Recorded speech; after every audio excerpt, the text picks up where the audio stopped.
Yes students, આપણે અત્યાર સુધી એક અને વ્યાપ વિધેયનું આપણે જોઈ લીધું છે. 1.2 સ્વાધ્યાય એક અને વ્યાપ પર આપણે કર્યા છે. અલગ અલગ દાખલા આપણે જોઈ લીધા. યસ, અમુક મેં તમને હોમવર્કમાં પણ આપ્યા છે.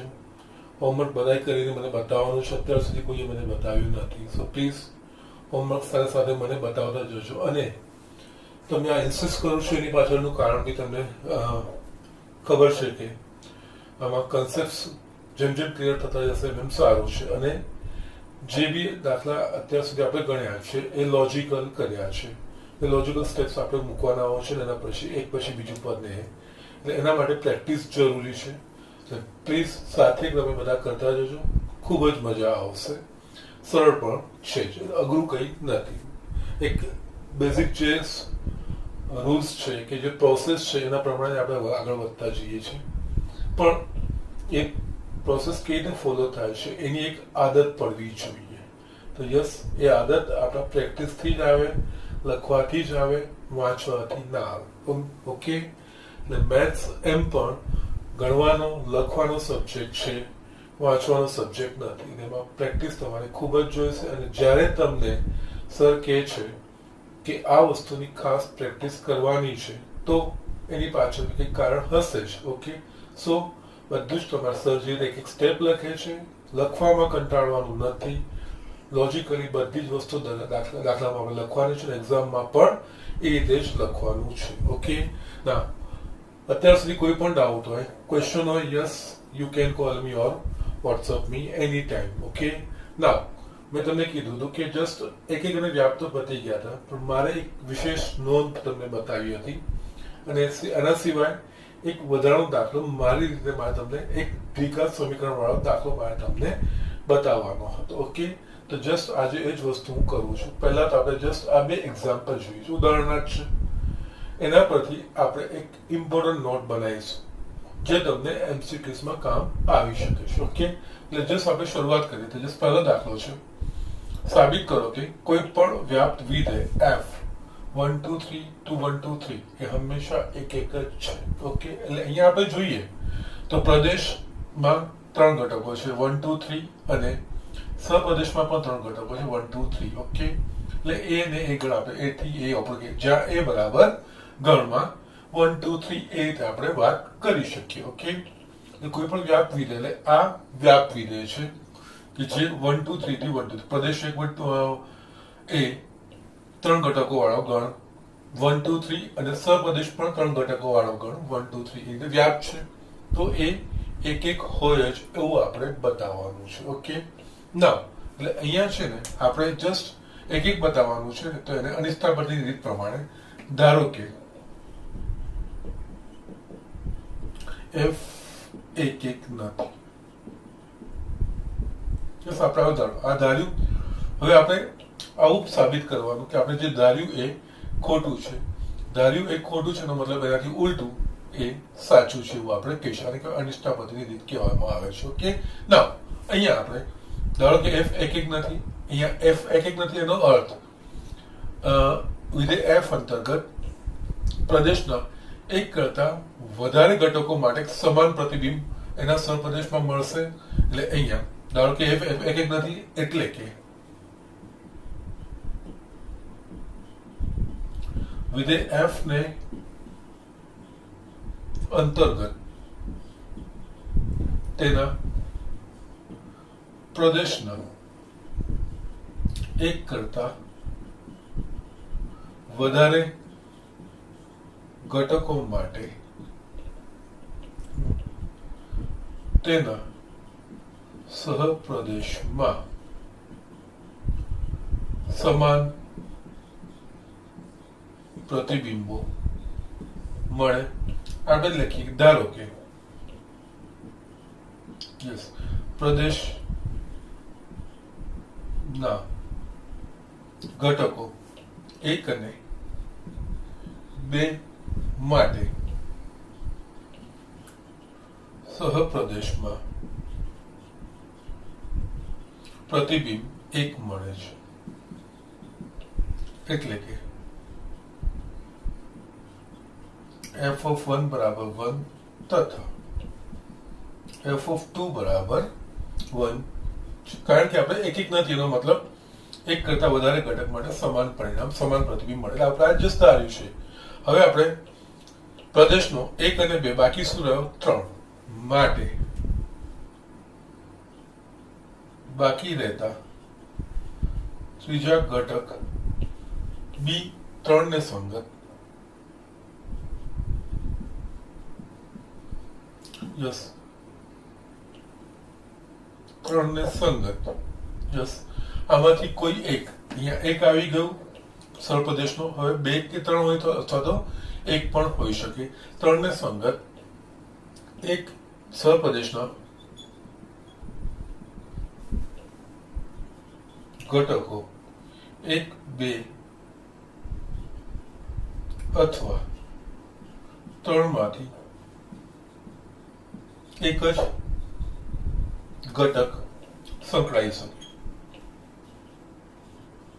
આ વિધેયની વ્યાખ્યામાં શું છે કે પ્રદેશનો પ્રત્યેક ઘટક માટે એક અનન્ય ઘટક મળવો જોઈએ. એટલે ત્રીજો ઘટક બાકી રહ્યો એના માટે કોઈ એક જ આવશે. જો એક આવે તો વધારેમાં વધારે 3 સાથે 2 સંકળાઈ શકે કે 3 એટલે 2 સંકળાય તો 3 ના સંકળાય અને 3 સંકળાય તો 2 ના સંકળાય અને 2 3 ના સંકળાય તો 1 સંકળાય. એટલે એનો અર્થ અહીંયા આખો સપ્રદેશ આવરાશે નહીં એટલે કે એ વ્યાપ્ત ના થાય. પણ અહીંયા તો કીધું છે વ્યાપ્ત છે. એટલે આ ધારણા ક્યારે આવી કે વ્યાપ્ત નથી કે આપણે જ્યારે ધાર્યું કે એફ એફેક્ટ નથી. એટલે કે આમાં છે ને સંકળાય માટે અહીંયા એફ વ્યાપ્ત ન બને પરંતુ યસ અહીંયા હું લખું છું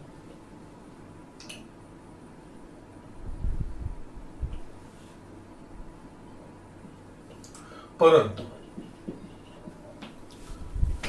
અહીંયા એફ વ્યાપ્ત વિધેય છે એમ આપેલ છે. એનો અર્થ આ એફ વ્યાપ્ત નથી ક્યારે થયું કે જ્યારે એફ એફેક્ટ નથી એવું આપણે ધાર્યું ત્યારે. એનો મત માટે આપણે આપણી ધારણા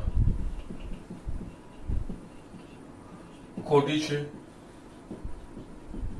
એટલે કે વિધેય એફ એક નથી એ સાચું નથી માટે નથી વિરોધી માટે એફ વિધેય એફ એ એક વિધેય છે. આ રીતે ઓકે. એટલે આ રીતે જો વિધેય વ્યાપ્ત હોય તો એ ફરજિયાત પ્રમાણે એ એક જ હોય. જસ્ટ હજુ આપણે એના જનરલાઇઝ કન્ક્લુઝન પર આવીએ છીએ. એટલે અહીંયા જસ્ટ 1 2 3 થી 1 2 3 આપણે જસ્ટ લિમિટેડ માટે જોયું છે. ઓકે નાઉ એટલે અહીંયા એફ 1 2 3 થી 1 2 3 હોય સમાન ઘટકો હોય તો એને એ જો વ્યાપ્ત વિધેય હોય તો ફરજિયાતપણે એ એક હોય જ. ઓકે એટલે એ જ રીતે અહીંયા આ દાખલાને આપણે જસ્ટ અહીંયાથી એક્સટેન્ડ કરીએ છીએ. ઓકે આ બાજુ લખું છું. આ આનાથી બીજી રીતનું છે. સાબિત કરો કે કોઈ પણ એક વિધેય એફ 1 2 3 to 1 2 3 વ્યાપ્ત હોવું જ જોઈએ. ઓકે અહીંયા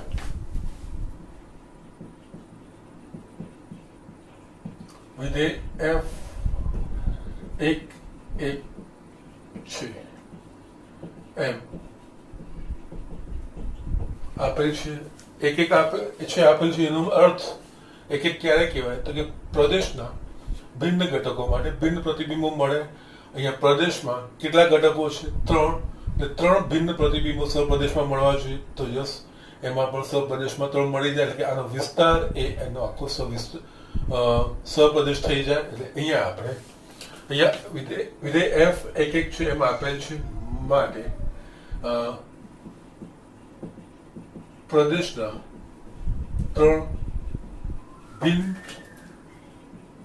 ઘટકો માટે એફ ને અંતર્ગત સહપ્રદેશમાં 3 ભિન્ન ઘટકો મળે. એટલે કે સહપ્રદેશમાં યસ એની 3 ભિન્ન ઘટકો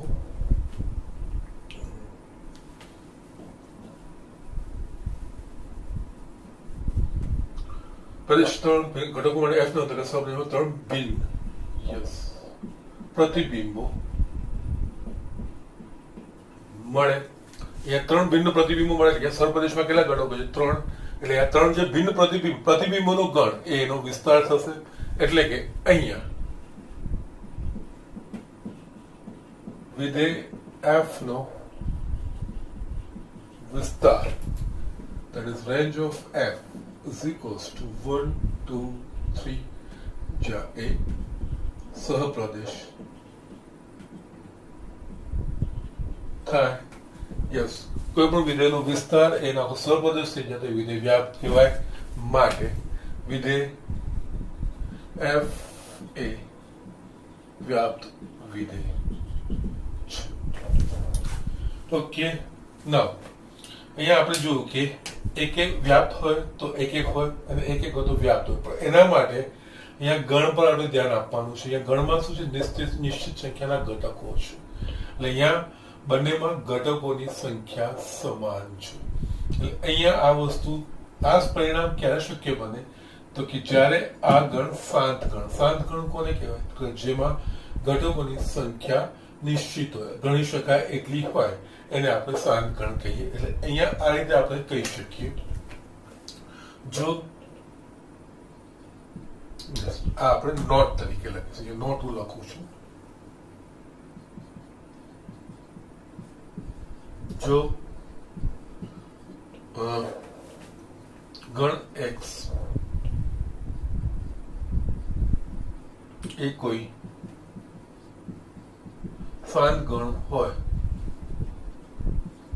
તો જો વિધેય f x to x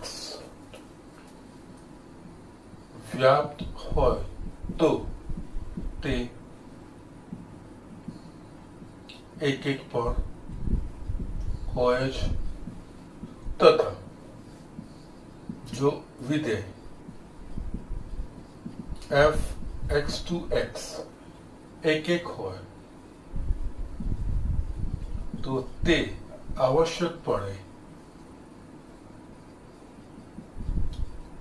વ્યાપ્ત હોય જ.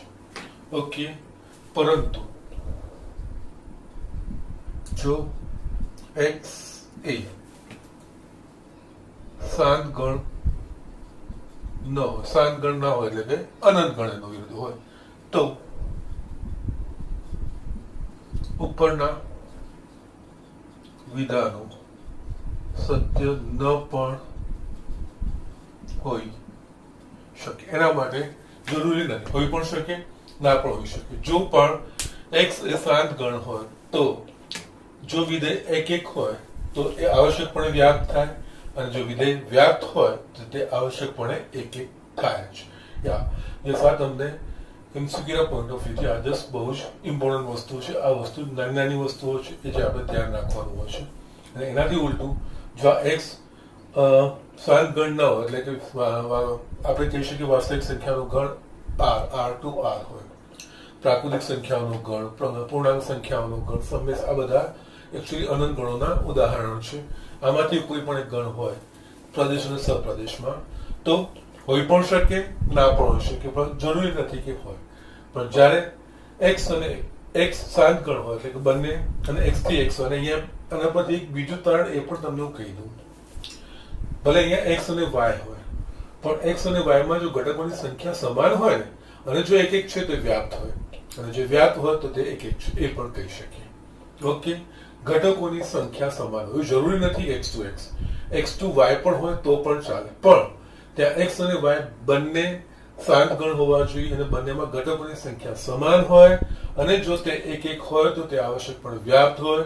અને એ જ રીતે f(x to y) જ્યાં x અને y એ બંને શાંત હોય અને બંનેમાં ઘટકોની સંખ્યા સમાન છે તો એ વ્યાપ્ત હોય તો એક એક હોય જ. બંને વિધાનો ત્યારે પણ કહી શકાય. અહીંયા આપણે x to x લખ્યું છે, x to y માટે પણ સત્ય બને છે, પણ ત્યાં શરત માત્ર એટલી જ કે x અને y બંને શાંત ગણ હોવા જોઈએ, બંનેમાં ઘટકોની સંખ્યા સમાન હોવી જોઈએ. ત્યાં આપણે વ્યાપક રીતે આ વસ્તુ લખી શકીએ છીએ. Okay, so these are the things. આ તમારા ઉદાહરણો હતું, પણ જશે. આ એક ઇમ્પોર્ટન્ટ કન્ક્લુઝન આપણને મળે છે, એ તમારે ધ્યાન રાખવાનું છે. ઓકે, યસ, ઝડપથી આ બધી જ વસ્તુઓ લખી લો. એટલે અહીંયા તમારે મારે તમને બીજો એક દાખલો મારી રીતે બતાવવો છે, એ હું તમને બતાવું. યસ, અહીંયા મેં એક દાખલો લખ્યો છે, FR2R f of x is equals to x square plus x plus 1 દ્વારા વ્યાખ્યાયિત રીતે f એક છે કે નહીં, વ્યાપ છે કે નહીં તે ચકાસો. અહીંયા છે ને આપણે જોઈએ f of x આ દ્વિઘાત સમીકરણ. દ્વિઘાત સમીકરણ વાળું જ્યારે પણ વિધેય આવે ત્યારે એક અને વ્યાપ માટેનું જે અહીંયા પ્રોસિજર લખું છું એ ધ્યાન રાખવાનું છે અને એ જ વસ્તુ ફોલો કરવાની છે. ઓકે, એટલે ફર્સ્ટ અહીંયા આપણે યસ વિધેય આપણું લખીએ છીએ FR2R f of x is equals to x square plus x plus 1 છે. એટલે ફર્સ્ટ અહીંયા એક માટે ધ્યાનથી જોજો. ધ્યાન આમાં આ જ વસ્તુ છે. દાખલા પ્રમાણે એક અને વ્યાપ માટે કઈ રીતે એપ્રોચ કરવું એ જ બહુ અગત્યનું છે. એક આ સ્પેશિયલ કેસ છે, એટલે તો છે સરળ કે અઘરું નથી. જસ્ટ મારે કઈ રીતે સરળ બનાવી શકાય એ મારે તમને બતાવવાનું છે. અહીંયા છે ને આપણે f of x is equals to x square plus x plus 1 જ્યારે દ્વિઘાત સમીકરણ હોય ત્યારે આ વસ્તુનું ધ્યાન રાખવાનું. f of x is equals to x square plus x plus 1 છે ને, એક માટે શું કરવાનું કે જસ્ટ આ પહેલા બે પદો છે ને, આ બે પદોમાંથી કઈ સામાન્ય નીકળે એવું છે તો કે જસ્ટ x, x સામાન્ય નીકળે શું નીકળશે કૌંસમાં x plus 1 plus 1. હવે છે ને યસ આ પહેલું પદ છે ને, યસ આખું નહીં, જેમાંથી મેં x સામાન્ય કાઢ્યું છે ને હું બાજુમાં લખું છું. આ જસ્ટ તમે સમજૂતી માટે, બાકી તમારે ડાયરેક્ટ કરવાનું. અહીંયા x plus 1 આ પદ થયું, એના બરાબર 0 મૂકો. એના પર 0 મૂકશો એટલે શું થશે? અહીંયા x બરાબર 0 અથવા x બરાબર -1. હવે અહીંયા તમે યસ આ બે કિંમતો લેવાની. x બરાબર 0 માટે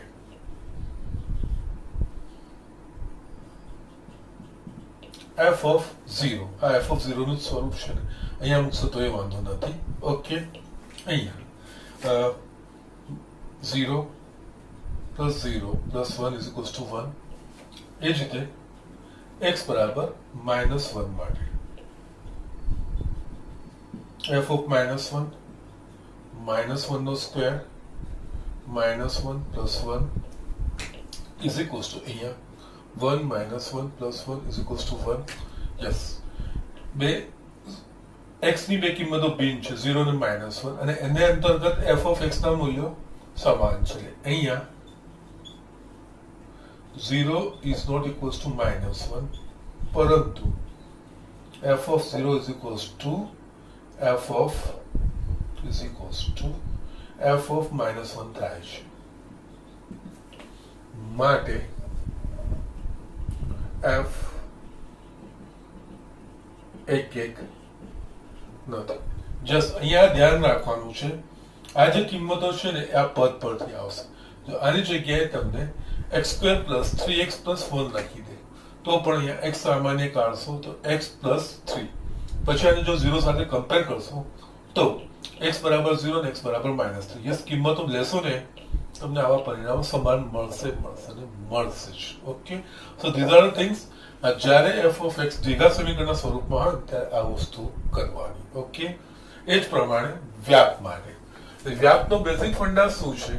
તો વ્યાપમાં સાદી રીતે આપણે એ કહીએ છીએ કે જો આપેલ વિધેયનો વિસ્તાર એ સહપ્રદેશ આખો થાય તો એ વ્યાપ કહેવાય, અને જો ના થાય તો વ્યાપ ના કહેવાય. એટલે અહીંયા આપણે સહપ્રદેશ શોધવાનો છે, એટલે અહીંયા વિસ્તાર શોધવાનો છે. એટલે કે પ્રત્યેક x belongs to r માટે f of x નું મૂલ્ય શોધવાનું છે. એના માટે શું છે? તો અહીંયા આપણા પાસે f of x is equals to x² plus x plus 1 છે. તો અહીંયા જ્યારે દ્વિઘાત સમીકરણ આવે ત્યારે જો x² સાથે કોઈ ગુણાંક હોય ને તે સામાન્ય કાઢી નાખવાનો, જો નથી તો જેમ છે એમ રહેવા દેવાનો. હવે અહીંયા પૂર્ણ વર્ગ બનાવવાનો પ્રયત્ન કરવાનો. પૂર્ણ વર્ગ બનાવવાનો પ્રયત્ન કરવાનો એટલે કે આ પ્રથમ પદ કહેવાય અને આ મધ્યમ પદ કહેવાય. આ પ્રથમ પદ અને મધ્યમ પદ, એના પરથી આપણે અંતિમ પદ શોધી નાખીએ. અંતિમ પદ બરાબર મધ્યમ પદનો વર્ગ, પદ બરાબર મધ્યમ પદનો વર્ગ છેદમાં 4 ગુણ્યા પ્રથમ પદ. ઓકે, તો એના પ્રમાણે મધ્યમ પદનો વર્ગ એટલે કે આ x સ્ક્વેર થયું, 4 ગુણ્યા પ્રથમ પદ x સ્ક્વેર, એટલે આ શું થશે 1/4. એટલે અહીંયા 1/4 તો 1/4 ઉમેરો અને 1/4 બાદ કરો, એટલે અહીંયા x square plus x plus 1/4 minus 1/4 plus 1 આ રીતે લખાશે. આનું આ જ એક્સપ્રેશન રહેશે, બદલાશે નહીં. અહીંયા આ પૂર્ણ વર્ગને અલગ કરવાનો અને આ સંખ્યાને અલગ કરવાની. તો અહીંયા શું થશે, આ x પ્લસ 1/2 હોલ સ્ક્વેર, અને બીજું આનું થશે જશે. જો તમને અહીંયા જો મુશ્કેલી જેવું લાગે તો અહીંયા +1 માઇનસ 1/4 લખો, એટલે અહીંયા થશે x plus 1/2 whole square plus 3/4. એટલે કે આપણે f ઓફ x ને આપણે આ રીતે વ્યક્ત કરી શકીએ, એક વર્ગ અને બધા 3/4. હવે આપણે આ f ઓફ x નું મૂલ્ય શોધવાનું કેવી રીતે? અહીંયા x belongs to r પ્રદેશ કહેવાય, x belongs to r છે. Yes, x belongs to r હોય તો અહીંયા કોઈ પણ વાસ્તવિક સંખ્યા માટેનો વર્ગ હંમેશા 0 કે 0 કરતા મોટો હોય તો એનો અર્થ x પ્લસ 1/2 આખાનો વર્ગ ગ્રેટર ધેન ઇક્વલ્સ ટુ 0 થશે. વર્ગ હંમેશા 0 કે 0 કરતા મોટો હોય. હવે જો મારે આ પદ લાવવું હોય તો મારે શું ઉમેરવું પડે? 3/4. બંને માં 3/4 ઉમેરું, એટલે અહીંયા x plus 1/2 whole square plus 3/4 greater than equals to 0 plus 3/4. Now આ આખું પદ એ શું છે? f of x. f of x greater than equals to 3/4, એટલે f ઓફ x નું મૂલ્ય 3/4 જેટલું કે 3/4 કરતા મોટું. અને અહીંયા f ઓફ x ના જે x ની ભિન્ન ભિન્ન કિંમતો માટે જે f ઓફ x ના મૂલ્યોનો ગણ થાય એનો વિસ્તાર કહેવાય. એટલે કે અહીંયા માટે f નો વિસ્તાર range of f is equals to શું થશે? Close interval 3/4 to plus infinity. Yes, એ સહપ્રદેશ જતો થાય છે કે નહીં? તો કે નહીં, which is not equals to r. સહપ્રદેશ માટે f વ્યાપ્ત નથી. યસ, આ એક જસ્ટ સ્પેશિયલ રીતે કરવાનો. સ્પેશિયલ રીતે તો ના જ કહેવાય હવે, પણ એક સરળ રીતે એક એક અને વ્યાપ્ત, અને ઇટ્સ વેલિડ રીત, નો પ્રોબ્લેમ. જ્યારે દ્વિઘાત સમીકરણ આવે ત્યારે તમે આ વસ્તુ ફોલો કરીને એક એક અને વ્યાપ્ત માટે આ વસ્તુ કરવાની હોય. સ્ટ્રેટ હવે આ રીતે તમને મળી જાય, there is no problem. Okay, so just અત્યાર સુધી તમારી બુકમાં એક એક અને વ્યાપ્તમાં નહોતો આવ્યો, કદાચ આગળ હશે, પણ અહીંયા અત્યાર સુધી આવો કોઈ દાખલો નહોતો આવ્યો, એટલે જસ્ટ મેં કીધું તમને આ વસ્તુ એક બતાવી દો. અલગ રીતની છે. જ્યારે f ઓફ x એ દ્વિઘાત સમીકરણના સ્વરૂપનું હોય ત્યારે આપણે આ રીતે એક એક અને વ્યાપ્તનું ફોલો કરી શકીએ છીએ. ઓકે, નામ ઝડપથી જોઈ લો. અને હવે આપણે નેક્સ્ટ ટોપિક છે વિધેયોનું સંયોજન, એના તરફ આગળ વધીએ, અને એના પછી આપણે વ્યસ્ત સંપન્ન વિધેય એના તરફ આગળ વધીએ. યસ, અહીંયા વિધેયનું સંયોજન આપણે જોઈએ. વિધેયનું સંયોજન મેં તમને જ્યારે આપણે વિકલનનું ચેપ્ટર ભણ્યું હતું, સાતત્ય અને વિકલનીયતા, એમાં મેં સાંકળનો નિયમ સમજાવવા માટે મેં તમને પહેલા વિધેયોનું સંયોજન મેં બતાવ્યું હતું. યસ, છતાંય કંઈ વાંધો નથી. એકચ્યુઅલી આ ચેપ્ટરનો આ ટોપિક છે, એટલે અહીંયા જસ્ટ પહેલા આપણે વિધેયનું સંયોજન શું છે, અહીંયા વિધેયનું સંયોજનની આપણે વ્યાખ્યા લખીએ એના પહેલા આપણે એક એક્ઝામ્પલ લઈશું, ને એક્ઝામ્પલ પરથી આ સંયોજનો કેવી રીતે કહેવાશે, શું સંયોજનનો શું કહેવાય, એનો અર્થ શું કહેવાય એ આપણે સમજીશું. એટલે અહીંયા છે ને હું જસ્ટ અહીંયા લઉં છું, જસ્ટ એક એક્ઝામ્પલ લઉં છું. ધારો કે પછી આપણે ફોર્મલ ડેફિનેશન લખીશું. ધારો કે ગણ એ બરાબર 12મા ધોરણમાં ભણતા વિદ્યાર્થીઓનો ગણ. હવે આપણને ખબર છે આમાં ધોરણમાં વિદ્યાર્થી ભણતા હોય તો જ્યારે એ પરીક્ષા આપે ત્યારે દરેકના માટે એક પરીક્ષા ક્રમાંક, રોલ નંબર આના સાથે આવે. ધારો કે બીજા ગણને નામ આપું છું, ગણ B is equals to વિદ્યાર્થીનો પરીક્ષાર્થી ક્રમાંક. ઓકે, જસ્ટ એટલે આપણે કહી શકીએ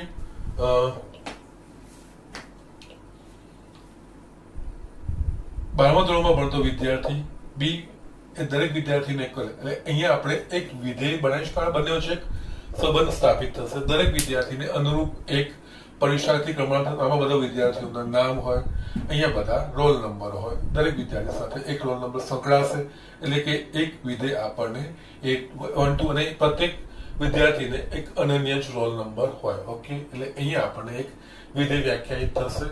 હવે હું શું કરું છું, ત્રીજી વસ્તુ, આ વિદ્યાર્થી જ્યારે પરીક્ષાર્થી ક્રમાંક હોય, 12મા ધોરણમાં ભણતો હોય એની પરીક્ષા ક્રમાંક આવે, પરીક્ષા ક્રમાંક પછી જ્યારે પરીક્ષા આપવા જાય છે, પરીક્ષા આપવા જાય છે ત્યારે એની ઉત્તરવહી પર સપ્લિમેન્ટરી પર પરીક્ષા ક્રમાંક લખતો હોય છે. પરંતુ તમે બધાએ આ અનુભવ્યું હશે કે એ પરીક્ષા ક્રમાંક પર એક સ્ટીકર લગાવવામાં આવે અને બીજું કોડિંગ કરવામાં આવે. એટલે અહીંયા શું હોય, દરેક પરીક્ષાર્થી ક્રમાંકને અનુરૂપ એક ચોક્કસ કોડ નંબર વ્યાખ્યાયિત કરવામાં આવે. એટલે અહીંયા હું ત્રીજો ગણ વ્યાખ્યાયિત કરું છું, ગણ સી. ઓકે, યસ, વિદ્યાર્થીને તો ના કહેવાય પણ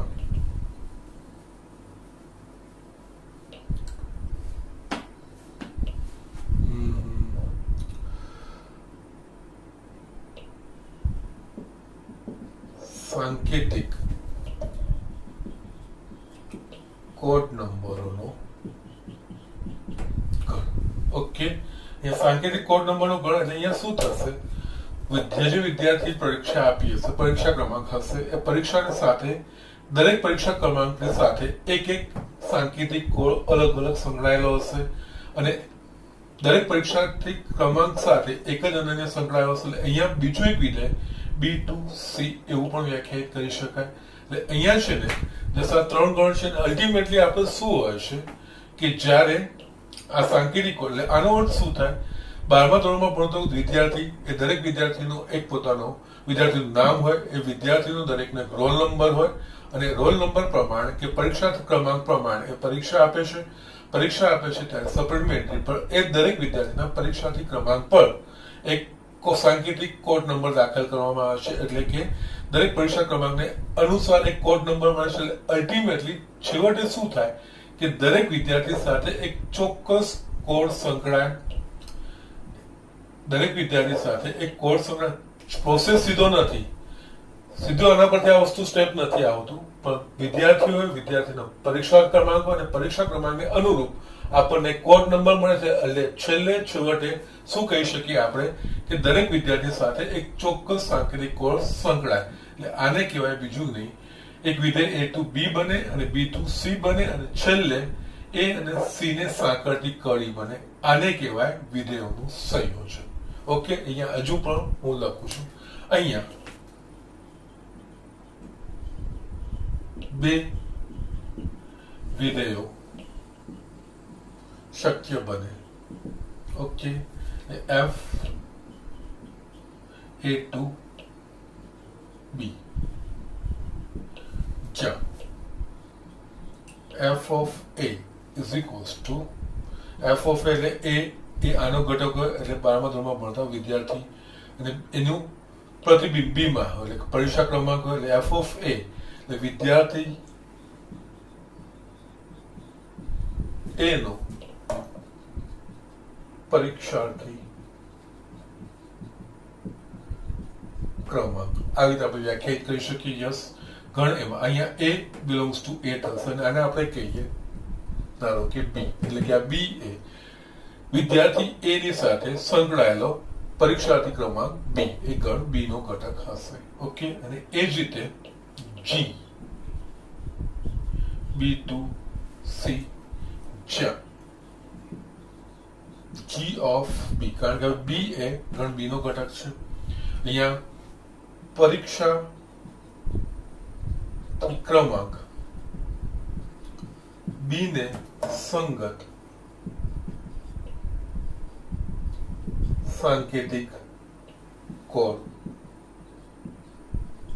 number. Okay, so these are the things here. G of B થશે. ઓકે, આ यहाँ g of b b बराबर શું છે આપણા પાસે f of a એટલે એકચ્યુઅલી આ સતત થશે b ની જગ્યાએ આપણે f of a એટલે g of f of b yes આ કહેવાય સંકેતી પરીક્ષા ક્રમાંક a ની સાથે ઓકે ના હજુ પણ અહીંયા ના લખીએ પણ આ બધું જોડાશે પછી આપણે લખીએ હવે આ જ વસ્તુને છે ને હું આકૃતિ દ્વારા બતાવું છું અહીંયા આ ગણ a પર લખીએ આ ગણ b અને આ ગણ c યસ આ પરીક્ષાર્થી કોઈ પરીક્ષાર્થી a છે a to b નું વિધેય છે મારા પાસે f એટલે અહીંયા આને સંગત આપણને મળશે f of a is equals to કોઈક b મળશે ઓકે હવે આ f of a નો મતલબ વિદ્યાર્થી a ને સંગત પરીક્ષાર્થી ક્રમાંક b હવે અહીંયા b to c આપણે g વડે જોડીએ છીએ અહીંયા આપણને મળે g of b સોરી અહીંયા g of b એટલે કે પરીક્ષા ક્રમાંક b ને સંગત કોડ નંબર c માં મળે એટલે અલ્ટિમેટલી અહીંયા આપણે દરેક વિદ્યાર્થી સાથે સાંકળી છે કોડ નંબર એ આ રીતે બનશે આ થશે g of f ઓકે અહીંયા લખવું હશે અહીંયા હજુ g of f of a બરાબર છે g of b એટલે અહીંયા જસ્ટ આવી ગયું આનો અર્થ શું થાય g of f of a એટલે અહીંયા a પરથી f of a એટલે વિદ્યાર્થી a ને સંગત પરીક્ષાર્થી ક્રમાંક અને એ પરીક્ષાર્થી ક્રમાંકને સંગત એક સાંકેતિક કોડ ત્યાં આપણને મળે આને કહેવાય વિધેયોનું સંયોજન ઓકે તો ધીઝ આર ધ થિંગ્સ આ રીતે આપણે બે વિધેયોને ભેગા કરીને એક નવું વિધેય બનાવીએ છીએ g of f એટલે સંકેતમાં g of f લખાતું હોય છે okay so just simple example મેં તમને બતાવ્યું વિધેયોનું સંયોજન છે અને ત્યારે વિધેયોનું સંયોજન આવે ને ત્યારે વિધેયોના સંયોજન અને વિધેયોના બીજગણિત એ બેમાં ફરક સમજવાનો છે 11મા ધોરણમાં આપણે વિધેયોનું બીજગણિત જોયું છે એટલે કે બે વિધેયોનો સરવાળો બાદબાકી ગુણાકાર ને ભાગાકાર જોયો છે એમાં f plus g of x is equals to f of x plus g of x f minus g of x is equals to f of x minus g of x f into g of x is equals to f of x into g of x f ભાગ્યા g of x is equals to f of x ભાગ્યા g of x જ્યાં g of x is not equals to 0 એ બધા આપણે વિધેયોના બીજગણિત છે બે વિધેયો વચ્ચેના સરવાળા બાદબાકી ગુણાકાર કે ભાગાકાર એ કહેવાય વિધેયોનું બીજગણિત પણ અહીંયા વિધેયોનું સંયોજન એમનાથી અલગ છે અહીંયા બે વિધેયોને ભેગા કરીને કોઈ નવું વિધેય બનાવીએ છીએ એટલે એના સંયોજન કહેવામાં આવે છે અહીંયા શું છે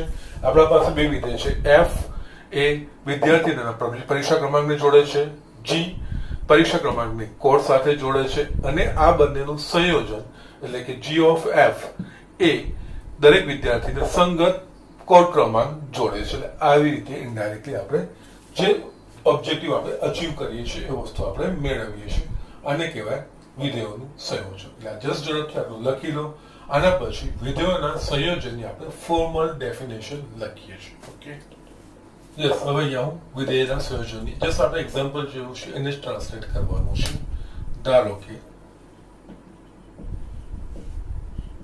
f a to b અને g b to c બે વિધેયો છે વિધેયો f અને g ના સંયોજનને g of f દ્વારા દર્શાવવામાં આવે છે તથા આ વિધેય g of f a to c g of f of x is equals g of f of x is equal to g of f of x प्रत्येक x belongs to a द्वारा વ્યાખ્યાયિત કરવામાં આવે છે. ઓકે, નાઉ અહીંયા હું તમને આ f a to b છે અને g b to c છે અને g of a to c લખ્યું છે. a to c કેમ લખ્યું છે એ પણ હું તમને દર્શાવું છું, પણ અહીંયા આ વસ્તુને બસ અગેન સાંકેતિક રીતે જોઈશું તો બહુ જ સરસ રીતે આ સમજાશે. આ ગણ a b અને c ત્રણ ગણ છે. a આ b અને c આ વિધેય f છે. યસ, આનો કોઈ ઘટક x છે એટલે f ને અંતર્ગત આનું પ્રતિબિંબ f of x A b માં આવશે.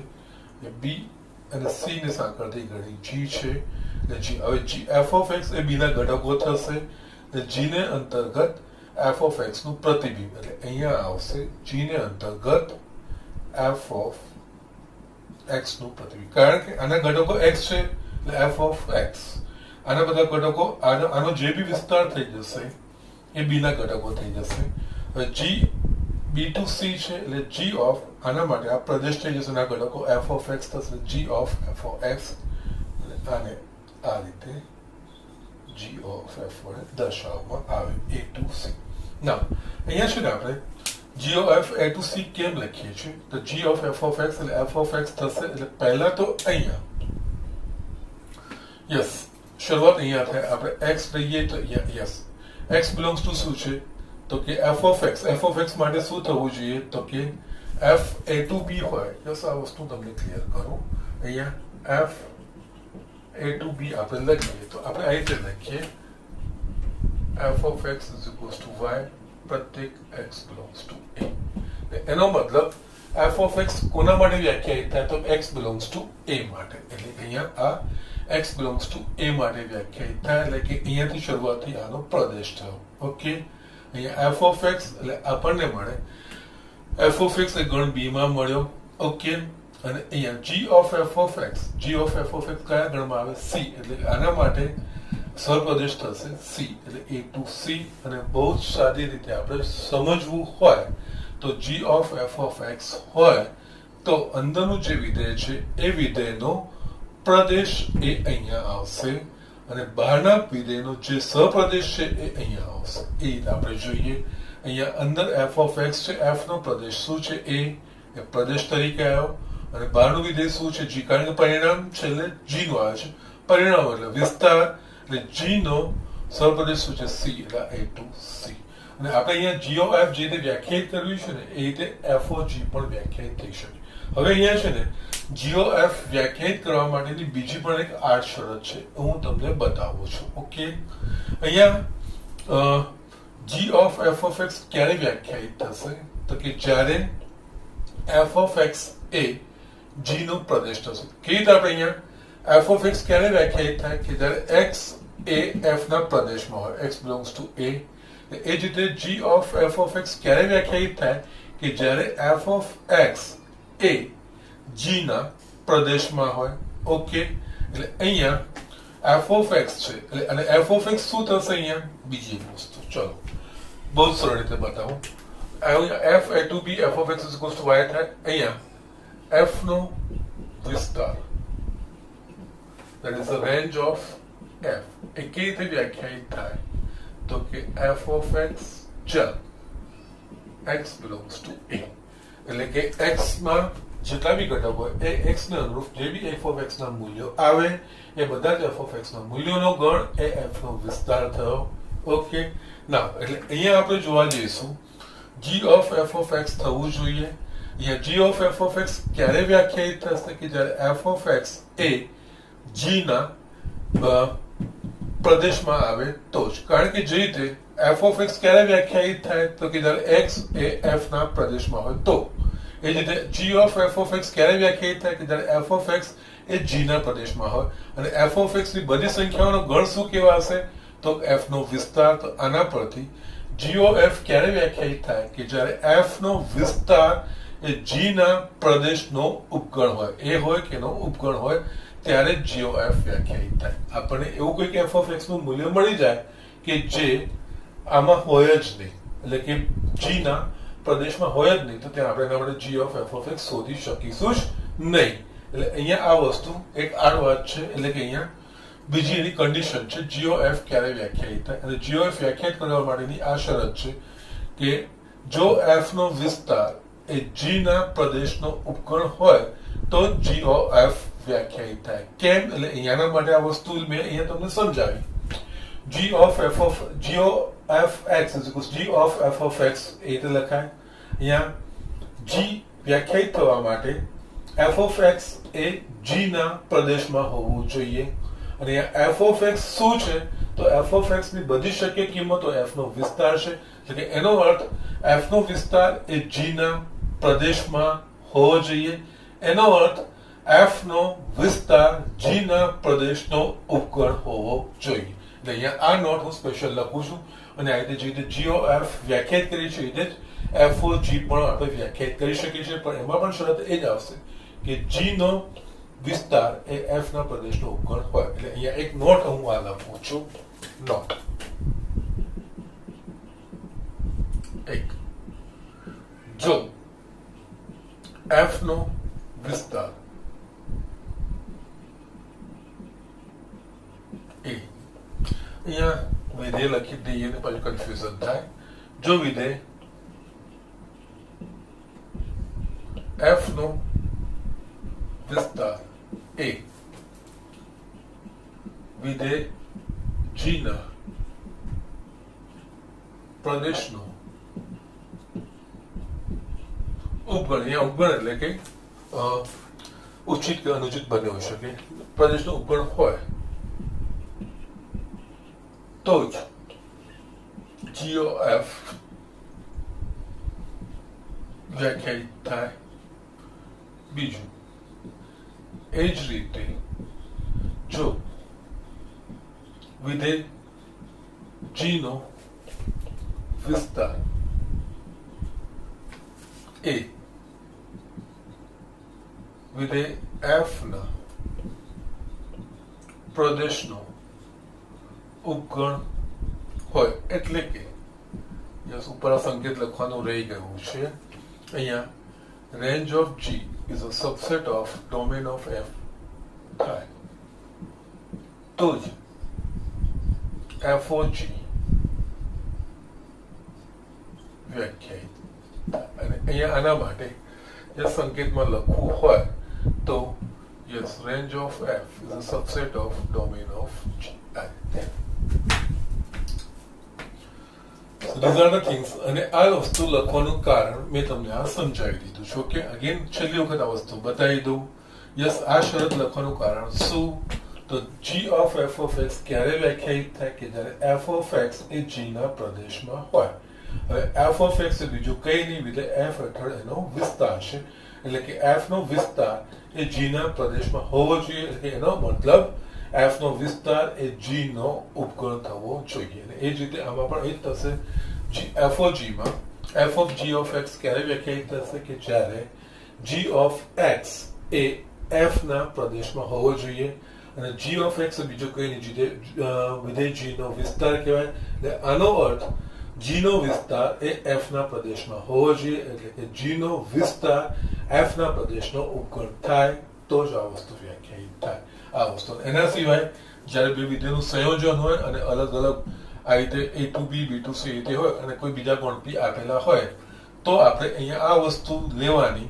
f of g હોય તો જે અંદરના વિધેય છે એનો પ્રદેશ એ બંનેના સંયોજનનો પ્રદેશ થશે, અને બહારના વિધેયનો જે વિસ્તાર છે, સહપ્રદેશ છે, એ સંયોજિત વિધેયનો સહપ્રદેશ થશે.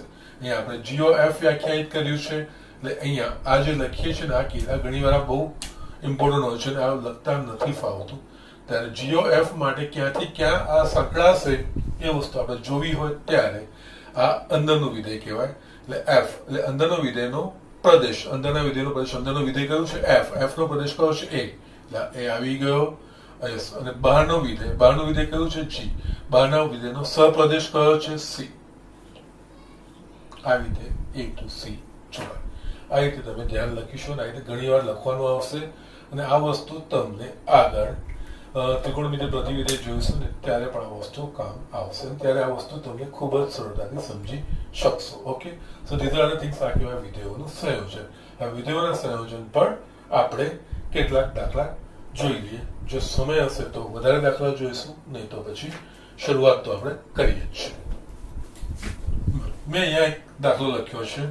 વિધેયો f 1 2 3 4 5 ગણ 2 3 4 5 થી ગણ 3 4 5 9 અને બીજું વિધેય g ગણ 3 4 5 9 થી ગણ 7 11 15 પર વ્યાખ્યાયિત છે. એ રીતે વ્યાખ્યાયિત છે કે f of 2 બરાબર 3, એટલે કે આ વિધેય f માટે આપેલું છે અને વિધેય f ને અંતર્ગત 2 નું પ્રતિબિંબ 3, 3 નું પ્રતિબિંબ 4, 4 અને 5 નું પ્રતિબિંબ 5 છે તથા g of 3 એટલે g ને અંતર્ગત g of 3 નું પ્રતિબિંબ g of 3 અને 4 નું પ્રતિબિંબ બરાબર 7, g of 5 નું પ્રતિબિંબ અને g of 9 નું પ્રતિબિંબ બરાબર 11. આ રીતે વ્યાખ્યાયિત છે. તો g of f શોધો. ઓકે, નાઉ અહીંયા તો તમને કહી દીધું છે g of f શોધો. એકચ્યુઅલી એક્ઝામ્પલ બહુ સિમ્પલ છે, પણ ઘણીવાર છોકરાઓ આમાં ગડબડ કરતા હોય છે ઉતાવળમાં. અઘરું કંઈ નથી, બહુ જ સરળ વસ્તુ છે, કંઈક એમાં ગભરાવાની વાત પણ નથી. આ જસ્ટ બહુ બધું આપ્યું છે. ઓકે, જસ્ટ લોજિકલી આગળ વધતું જવાનું છે, સ્ટેપ બાય સ્ટેપ લખવાનું છે, આરામથી દાખલો થઈ જશે. ઓકે, અહીંયા તમને કહી દીધું છે જીઓ એફ શોધો, પણ તમને ઘણીવાર એવું કે જો જીઓ એફ કે એફઓજી શક્ય હોય તો શોધો. ત્યારે તમારે એફઓજી કે જીઓ શક્ય હોય એના માટે, જો જીઓ એફ શક્ય માટે એફ નો વિસ્તાર એ જી ના પ્રદેશનો ઉપગણ થવો જોઈએ ચકાસવાનું, અને એફઓજી માટે જી નો પ્રદેશ એ એફ ના પ્રદેશનો ઉપગણ હોય વસ્તુ ચકાસવાની. એ રીતે આપણે લખવાની હોય. ઓકે, અહીંયા જીઓ એફ શોધવાનું છે, એટલે અહીંયા બીજું કંઈ જ નથી. આપણે જીઓ એફ ને આપણે ગણની રીતે બતાવવાનું છે, બીજું કંઈ જ નથી. ઓકે, એટલે અહીંયા g of f of x. Okay, now પહેલા તો અહીંયા છે ને g of f એકદમ સરળ બનશે.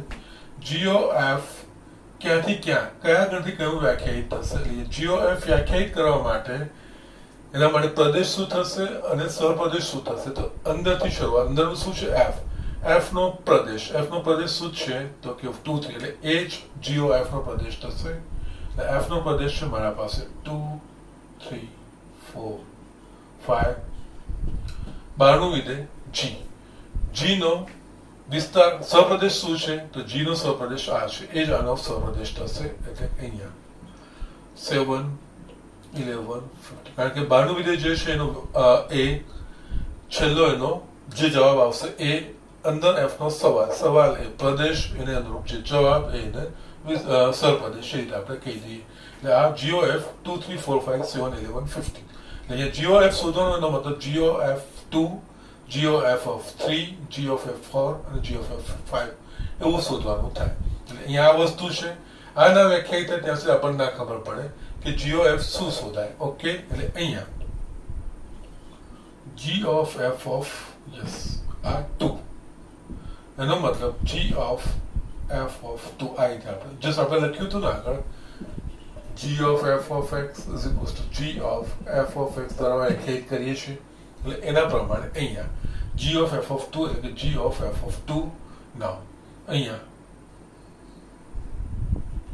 f of 2 મારા પાસે શું આપ્યું છે 3, એટલે અહીંયા g of 3 yes g of 3 શું આપ્યું છે તો 7. આ રીતે g of f of 2 7. એ જ રીતે અહીંયા g of f of 3 એનો મતલબ g of f of 3. f of 3 શું છે 4, એટલે અહીંયા g of f of 3 નું મૂલ્ય 4 મૂક્યું અને એના જ પ્રમાણે g of 4 શું છે તો આ 7. એ જ રીતે g of f of 4 એનો મતલબ g of f of 4 yes f of 4 આપણા પાસે છે 5 અને g of 5 શું છે તો કે 11 અને છેલ્લું g of f of 5. Okay, આ કહેવાશે g f of 5 શું છે 11 અને g of 11 sorry f of 5 મારા પાસે 5 છે. સોરી f of phi પણ આપણા પાસે phi જ છે અને g of phi is equals to આપણા પાસે 11 છે. જસ્ટ આ તમારું g of f કહેવાય.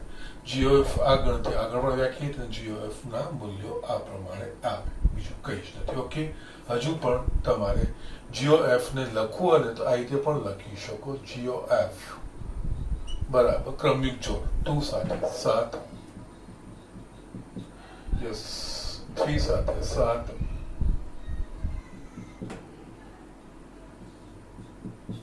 એ જ રીતે 4 સાથે 11 અને 5 સાથે 11 આ રીતે પણ લખી શકો, કોઈ જ પ્રોબ્લેમ નથી. એટલે આ રીતે આપણે દાખલા કરવાના હોય છે. ઓકે, બીજું કંઈ જ નથી. સો ધીઝ આર ધ થિંગ્સ તમારે આ વસ્તુ કરવાની છે. ઓકે, ના અહીંયા મારે તમને જે બીજું બતાવવાનું હતું એ યસ અહીંયા છે ને વસ્તુ ખાસ આ ધ્યાન રાખવાનું હોય, g of f ક્યાંથી ક્યાં વ્યાખ્યાયિત થાય છે અને g of f ક્યાંથી ક્યાં વ્યાખ્યાયિત થવા માટે મેં તમને પાછું આ g of f વ્યાખ્યાયિત થવા માટે અંદરના વિધેયનો પ્રદેશ અને બહારના વિધેયનો સહપ્રદેશ. અંદરનો વિધેય f, f નો પ્રદેશ 2, 3, 4, 5 અને બહારનો વિધેય g નો સહપ્રદેશ 0, 7, 11, 15 અને યસ જવાબ બી તમને એ તો મળશે જ. યસ આ બંને આના ઘટકો છે અને આ બધા જ આના ઘટકો છે. ઓકે, કારણ કે કયા કયા ઘટકો માટે શોધવાનું છે આપણે નક્કી નહીં કરી શકીશું. પ્રદેશને સહપ્રદેશ ખબર હશે તો જ પ્રદેશના ઘટકો એના પ્રમાણે એના સહપ્રદેશોમાંથી મળે છે કે નહીં એ વસ્તુ આપણે ચેક કરી શકીએ છીએ. આ રીતે g of f લખો અને છેલ્લે આનો જવાબ આ રીતે લખશો તો કોઈ પ્રોબ્લેમ નથી. ઓકે, તો જસ્ટ આ એક ઇમ્પોર્ટન્ટ કોન્સેપ્ટ છે અને આ વિધેયોના સંયોજન પરથી આપણે વ્યસ્ત સંપન્નનો બી કોન્સેપ્ટ આપણે ભણવાનો છે. હું આજના પૂરતું આટલું જ મૂકું છું. અહીંયા વિધેયોના સંયોજનના બીજા હું તમને કોઈ દાખલા નેક્સ્ટ લેક્ચરમાં કરાવડાવીશ અને એના સિવાય જે રીતે આપણે વિધેયોના f એક એક અને વ્યાપ્ત હોય શાંત ગણ પર એક એક હોય તો એ વ્યાપ્ત હોવું જ જોઈએ. એ જ રીતે f એ શાંત ગણ પર સમાન શાંત ગણ પર વ્યાપ્ત હોય તો તે એક એક જ હોય. એ જ રીતે સંયોજનોના પણ એક એક અને વ્યાપ્તના સ્ટેટમેન્ટ આપણે જોવાના છે, કારણ કે ઘણીવાર એ MCQમાં આવી શકે છે. એને આપણે નોટ તરીકે લખીશું, સ્વીકારીશું. પછી આ વિધેયોના સંયોજન પરથી આપણને જસ્ટ છેલ્લું વિધેયનો ટોપિક છે કે વ્યસ્ત સંપન્ન વિધેય અને પ્રતિવિધેય શોધવાનું જે છે એ વસ્તુ આપણે જોઈશું અને તમારા વિધેયનો પોર્શન પતશે અને છેલ્લે આપણે દ્વિક્રિયા એ આ ચેપ્ટરનો ભાગ છે. ઓકે, તો જસ્ટ આજના પૂરતું આટલું હું અહીંયા આજનું લેક્ચરમાં પૂરું કરું છું. ઓકે.